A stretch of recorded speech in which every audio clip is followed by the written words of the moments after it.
What's up, everyone? Welcome back to SDNA Studios. I'm going to try to make this a quick video today. So let me give you a little backstory here. Way back in the day, I saw a video with Vivian Campbell, who was with Dio, and then he was with Whitesnake, and then he's now with Def Leppard. And it was a Hot Guitarist video magazine. It was on VHS way back in the day. And he was going through his rig, and he was talking about what he used, and one of the things that he said he can't live without is something called the BBE Sonic Maximizer. So he did a demo of it, and it sounded literally like you were breathing air into it and like you were taking a blanket off. And it was amazing.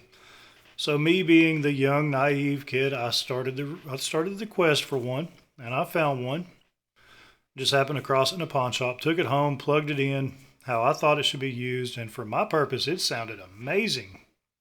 I couldn't play like Vivian Campbell. I didn't sound like him, of course. But I love what it did for my tone. It really filled things out, and it sounded like taking a blanket off. So I got to, looking into it and reading up on what it does and Guitar World magazine, stuff like that. And what BBE did was they pitched it as phase alignment, phase correction. So, like, okay, well, it makes sense. And what they mean by that is your lows are hitting the speaker just before your mids and your highs, which gives your speaker more time to reflex. Okay. So I like, okay, I'll go along with it, sure. And then once the internet rolled around, I'm kind of dating myself here. I started looking back into it again. Years later, I sold mine, and I started itching for another one. And as I'm looking for them, I'm looking at people saying, where's the best place for a Sonic Maximizer in your signal chain? And people be like, in the trash, or it's, it makes a good doorstop. I'm thinking, I liked it, I liked what it did. Vivian Campbell couldn't be wrong, right? Well, he wasn't wrong, but BBE, how they pitched it to me, something seemed a little fishy about it. So I started looking a little further, and I started messing with circuits, and I made this version of the Sonic Stomp, which is their pedal version. This is the low contour in the process, of course. And I figured out what it was doing. I didn't like the way that it scooped the mids. Along comes this thing. This has adjustable low and high frequencies, mid control, low contour, and process. Right. Because I was kind of missing the mids, and that would bring them back in. So in my journeys, I found out that what it's doing is it's taking 20 hertz and 9,000 hertz, and you can adjust them.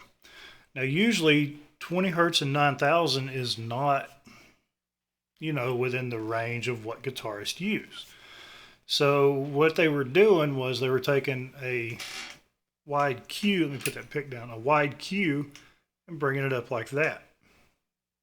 So what you were getting at, say, cutting off at 75 was about right here. Cutting off at 7,500 was about right here, if that makes any sense. So, I go on looking around, and I'm thinking, well, fast forward years later, I get this rack mount unit that's old, a couple of decades old, gifted to me by my buddy Miles Levinson from 13X, a band out of Little Rock, Arkansas. Great guy, great band. If you get a chance, go check them out.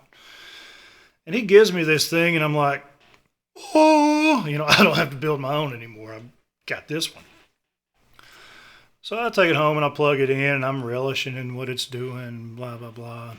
I'm thinking, why isn't this thing in any modeler? It's great. Maybe they don't know what it's doing.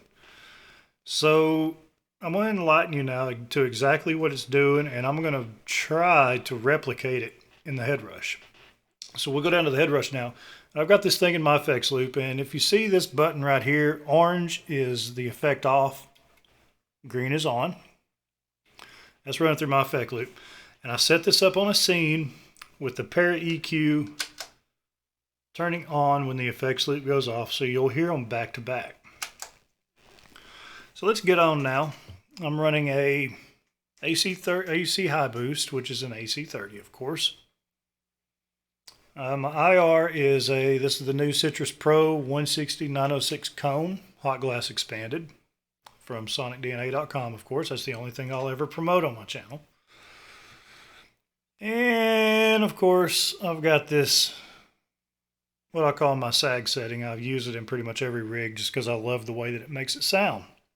And if you do get too bassy, it'll clamp it down on you. So let's play now.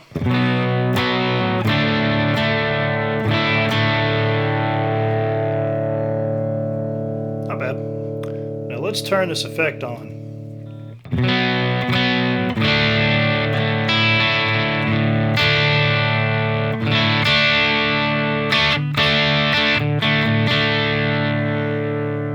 Hear the difference?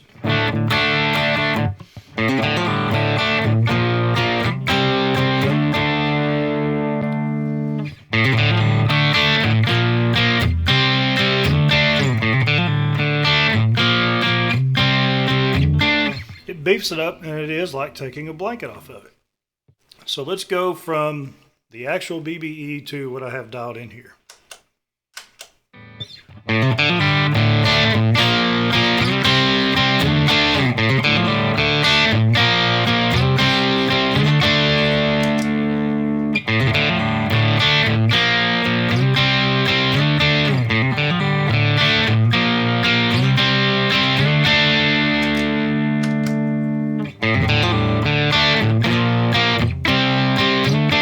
Now, it may not be perfect, it may not be spot on, but it gets you in the ballpark, right? And it has the same effect on it. So let me show you what I've got going on here with this Para EQ.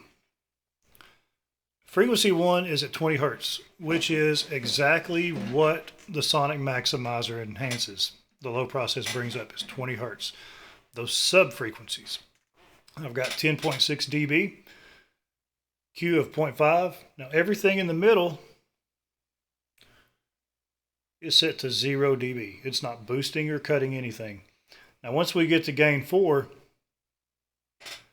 I'm running 8960.8. Right below 9K. So 9K and 20 Hertz is pretty much what you're boosting there. Now if you turn this Q4 here, the Q down. If you want to roll back that high process, roll it up.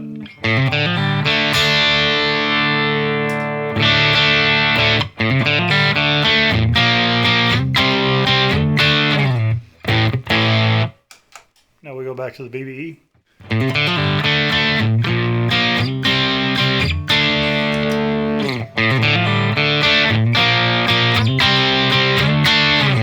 There you go. That is what the BBE Sonic Maximizer is doing. It's not correcting phase. It's taking your sub frequencies at 20 Hertz and your high frequencies at 9,000 Hertz, and it's boosting them with a very wide Q. That's all the time I got. I said I was going to keep this short. I didn't. Apply this to your own practices. But anyway, in a nutshell, that's basically how you can get the BBE Sonic Maximizer into your modeler. Gotta go. Thanks for watching. Please like, subscribe, and share. Y'all have a good one.